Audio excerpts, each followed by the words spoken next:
Student, पिछले lecture में हमने राष्ट्रीय उद्यान का नाम, प्रदेश, महत्वपूर्ण वन जीवन उनके बारे में पढ़ा था।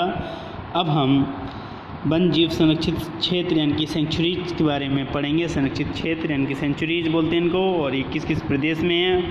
प्रमुख वन जीव कौन से हैं, जीवन हैं। तो पहला है जलदापारा वन जीव सेंचुरी, ये पश्चिम बंगाल में पड़ता है और इस किसके लिए प्रसिद्ध है, गैंडा, हाथी, शेर के लिए। हजारीबाग सेंचुरी, ये बिहार में पड़ता है, और शेर, तेंदुआ, ये जीएस के लिए बहुत इंपॉर्टेंट है, याद रखना। ये सेंचुरीज आती हैं, पूछी जाती हैं किसी भी कंपटीशन के एग्ज़ाम में, और वैसे भी। अबोहर वन्यजीवन सेंचुरीज, ये पंजाब में है और ये काला तीतर के लिए प्रसिद्ध है। सुल्तानपुर पक्षी सेंचुरीज, ये हरियाणा में पड़ता है। प्रवासी पक्षी आते हैं यहाँ पर।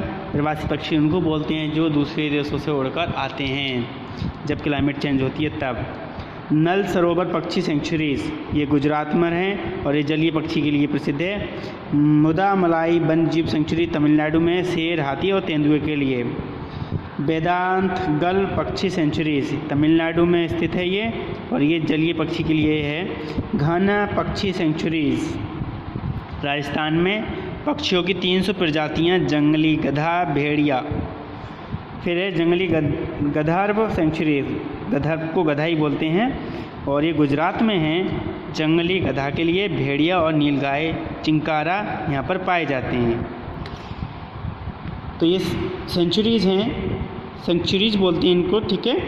Indian board for wild life ने इनका संगठन किया है। जीवमंडल सेंचुरीज बाद जीवमंडल क्षेत्र को संरक्षित करने के प्रबंध किए गए हैं, ठीक है। यहाँ पर इन जीवों का संरक्षण किया जाता है। पौधों में नींबू की प्रजातियों और फिचर प्लांट, कीट भक्षी पौधा व आर्किडों के लिए उत्तर पूर्वी भारत में 2 संरक्षित क्षेत्र हैं। जंगली जीवों के संरक्षण के लिए बाघ परियोजना, गिर बाघ परियोजना, मगरमच्छ प्रजनन परियोजना, हाथी परियोजना आदि चलाए गए हैं।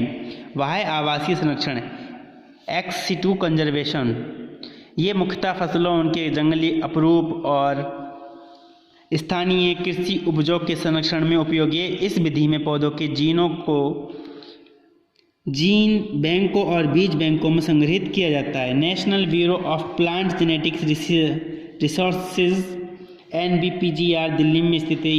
यहाँ कृषि एवं बागवानी संबंधी फसलों के बीजों को अति हिमयीकरण यानी कि -196 डिग्री सेल्सियस द्वारा संग्रहित किया गया है। चावल, बाजरा, सरसों, शलगम, मूली, प्याज, गाजर, मिर्च आदि बीजों को सफलतापूर्वक संग्रहित किया गया है। National bureau of animal genetics research NBAGR Karnal Haryana में स्थित है। ये पालतू पशुओं, अंडाणु एवं शुक्राणु के संग्रहण से संबंधित है। National facility for plant tissues culture repository NFTCR tissue culture विधि द्वारा फसलों एवं पौधों के विकास से संबंधित है। ये सुविधा NBPGR के साथ संबंध से जुटाई गई है।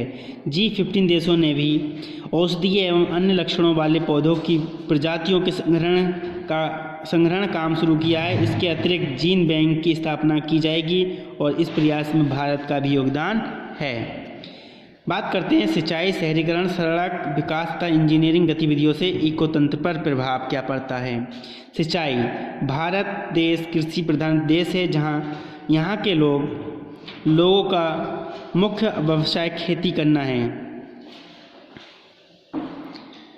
खेती के लिए उत्तम बीज, खाद, अच्छी मृदा व सिंचाई की आवश्यकता पड़ती है। अच्छी खाद, अच्छे बीज व उपजाऊ मृदा से ही कृषि उत्पादन बढ़िया नहीं हो सकता, वरन उचित समय पर पेड़ पौधों को आवश्यक मात्रा में पानी मिलना जरूरी है। इसके अलावा कृषि उत्पादन खरपतवार, फंगस व कीटों से बचाना आवश्यक है। कृषि कार्य पानी सिंचाई पर निर्भर करता है। वर्षा का पानी पूरे खेत में सिंचाई करता है, परंतु वर्षा का समय अनिश्चित है।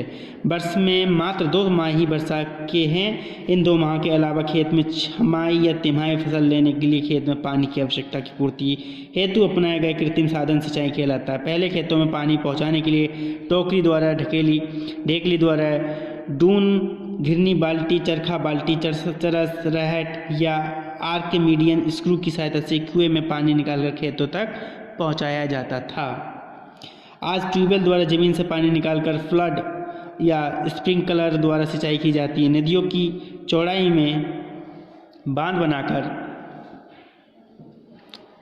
हैंड बेकर्स बनाकर नहरों का जाल पूरे क्षेत्र में फैलाया जाता तथा इन नहरों का पानी मुख्य आउटलेट द्वारा जल गोलों की सहायता से खेत में पानी दिया जाता है, जिससे फसलों की सिंचाई की जाती है। नहरों का निर्माण अंग्रेजी शासनकाल में 19वीं शताब्दी में शुरू हुआ। 1817 में पश्चिमी यमुना नहर, 1954 में ऊपरी गंगा नहर, पूर्व यमुना नहर, ऊपरी दोआब नहर, 1880 में निचली गंग नहर, 1884 में सरहिंद नहर व 1930 में शारदा नहर निकाली गई। सन 1947 के बाद सिंचाई एवं पन बिजली परियोजनाएं हाइड्रोइलेक्ट्रिक शुरू हुई। इनमें नागार्जुन सागर एपी, कांसी तथा गड़क बिहार, हीराकुंडा ओडिशा, तुंगभद्रा कर्नाटक, रामगंगा यूपी, ब्यास सतलुज लिंक राजस्थान प्रमुख हैं।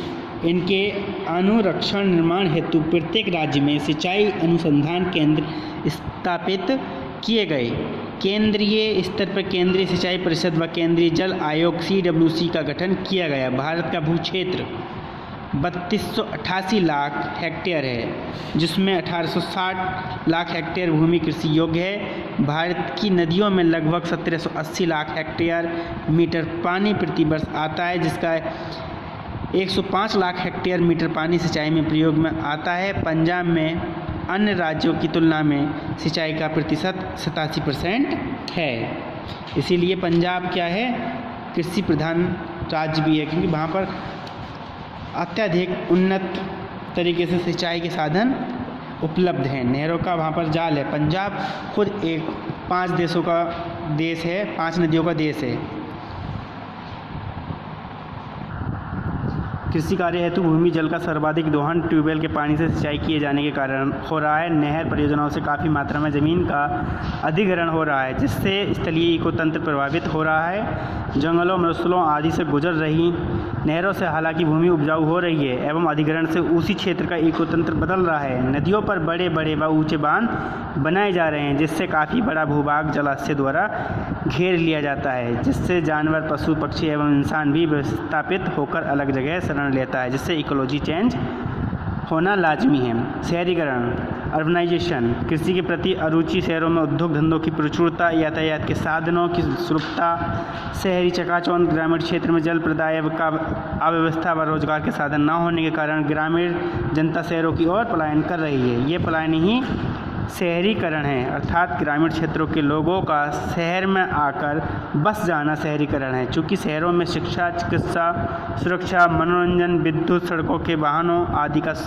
सुविधाएं उपलब्ध रहती हैं, साथ ही नगरीय शैली विकसित शहरों, राज्यों, राजधानियों से जुड़ाव सीधे ही शहरों से आसानी से हो जाता है, अतः ग्रामीणों का शहर में आकर बस जाना संभव हो रहा है। इस कारण से शहरों में निम्न प्रभाव आ रहे हैं: शहरी जनसंख्या का बढ़ना, नैतिक मूल्यों में कमी, व्यक्तिवाद में वृद्धि, विषमताएं।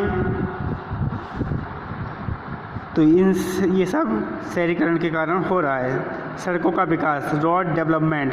देखिए, सड़कों के विकास में क्या होता है, पेड़ों को काटकर सड़कें बनाई जाती हैं। जंगल से जब सड़क निकलती है तो वहाँ से पेड़ों को काट दिया जाता है, जिससे वन का उन्मूलन होता है, ज़मीन का अधिग्रहण होना किया जाता है। तो सड़कें अब चौड़ी होकर बनाई जा रही हैं, ठीक है, जिससे पर्यावरण चेंज होता रहता है। बाकी से पढ़ते रहें, वीडियो को पॉज करके पढ़ लें। भारत में सड़कों के विकास के लिए भारतीय सड़क कांग्रेस के नागपुर प्लान, केंद्रीय सड़क अनुसंधान मुंबई प्लान व लखनऊ प्लान बनाकर सड़कों को राष्ट्रीय राजमार्ग, महामार्ग, मुख्य जिला सड़कें, अन्य जिला सड़कें व ग्रामीण सड़कों के रूप में विकसित किया गया। 1947 के बाद भारतीय राष्ट्रीय महामार्ग प्राधिकरण द्वारा सड़कों के निर्माण एवं उनके चौड़ीकरण की योजना लागू की गई। इससे सड़कों के निर्माण एवं उनके चौड़ीकरण का कार्य तेज़ी से बढ़ रहा है। तो ये देख लेंगे, आप ध्यान से पढ़ लें।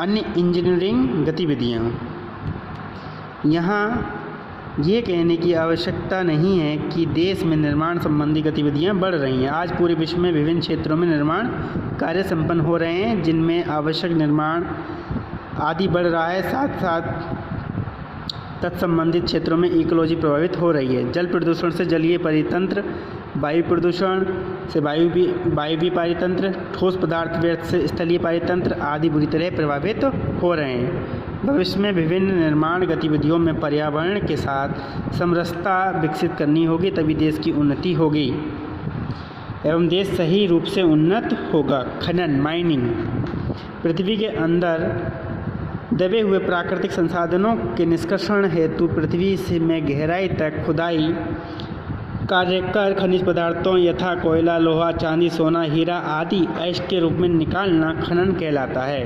खनन के दौरान अधातु जैसे ग्रेफाइट, हीरा, क्वार्ट्ज, प्लेस्फर आदि तथा धातु खनिज अयस्क जैसे बॉक्साइट, हेमेटाइट आदि भूगर्भ से निकाल कर इनका शुद्धिकरण कर उपयोग में लाया जाता है। दैनिक जीवन में इन खनिजों का उपयोग घरेलू, कृषि संबंधी, औद्योगिक और व्यापारिक कार्यों में होता है। देखिए, खनन से धरती व जंगल खराब हो जाते हैं, भूमि का क्षरण हो जाता है एवं उर्वरकता समाप्त हो जाती है। एक अनुमान के अनुसार 1 टन तांबे के अयस्क बॉक्साइट से 99 टन व्यर्थ पैदा होता है तथा 1 टन तांबा मिलता है। इसी प्रकार 1 टन लोहे के अयस्क में 60% व्यर्थ व एल्युमिनियम के अयस्क में 75% व्यर्थ पैदा होता है। इस व्यर्थ का सही निपटारा न होने की स्थिति में भूमि पर ठोस व्यर्थ प्रदूषक तत्व बढ़ जाते हैं, जो भूमि के उपजाऊपन को नष्ट करते हैं, साथ साथ वायु एवं जल प्रदूषण का कारण बनते हैं। एक अनुमान के अनुसार खनिजों की 3000 से ज़्यादा प्रजातियां जानकारी में हैं। गैलेना अयस्क में लेड व सल्फाइड होते हैं तथा कैल्कोपाइराइट अयस्क में लोहा व तांबा पाया जाता है। सभी प्रकार के खनिज प्रकृति में अशुद्ध रूप में अयस्क के रूप में पाए जाते हैं, जिनका उद्योगों में शुद्धिकरण कर तत्व निकालकर उपयोग में लाए जाते हैं। खनिज दोहन में पर्यावरण पर प्रभाव तथा उपयोग। खनन के दौरान एवं खनन से प्राप्त उत्पाद जो अयस्कों के रूप में होते हैं, उनको साफ एवं शुद्ध रूप में प्राप्त करने के लिए विभिन्न प्रक्रियाएं उद्योगों में की जाती हैं, जिनसे प्रदूषण होता है। खनन के दौरान वैसे भी विस्फोटन क्रिया करने में, ड्रिलिंग करने व खुदाई करने से, पानी से धोने से आदि सब से प्रदूषण फैलता है तथा इकोतंत्र प्रभावित होता है। आज के लेक्चर में बस इतना ही। Thank you. जय हिंद।